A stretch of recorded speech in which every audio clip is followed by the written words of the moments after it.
on revient avec cette nouvelle vidéo pour parler du Dermostick Doctissimo Pharmacie qui a été primé aux Victoires de la Beauté. Alors en fait, c'est un anti-rougeur. Il faut savoir qu'il est vert. Pourquoi vert? Parce que le vert permet de camoufler le rouge et du coup, ça s'annule. Donc du coup, quand vous vous maquillez, ça ne se voit plus. Voilà, si tu as des petits boutons, des petites imperfections, des petites rougeurs, il faut utiliser ce petit stick. Exactement. Alors, il faut pas s'embadigeonner sur tout le visage parce que ça n'a aucun intérêt, vous allez finir toute verte. Le but, c'est vraiment de l'utiliser localement sur vos imperfections. Voilà, ça a vraiment une action ciblée. C'est ça.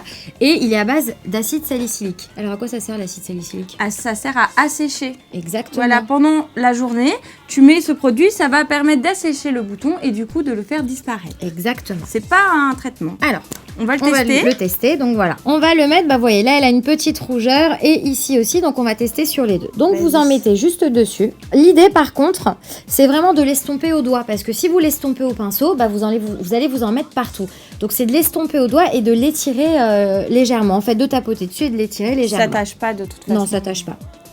Donc alors, là, tu tapotes. Là, je tapote. Et après, on va mettre un peu d'anti-cerne. Pour que vous vous rendiez compte qu'on ne voit plus rien, en fait. Voilà, parce que le produit disparaît vraiment.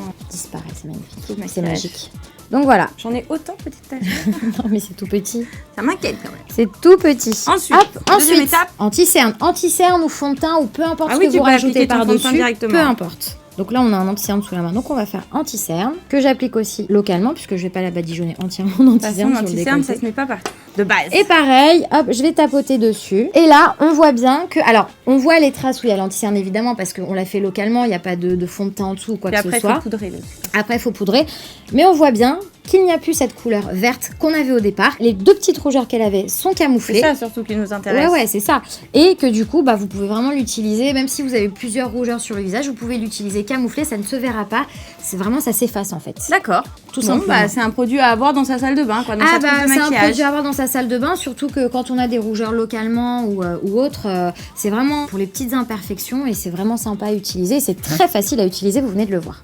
Et pas sur les cernes. Attention, ce n'est pas un anti-cerne. Ce n'est pas un anti-cerne. J'insiste sur les rougeurs, sur les boutons que vous avez, sur les rougeurs que vous pouvez avoir. Ce n'est pas un anti-cerne et il s'utilise vraiment localement. C'est très important.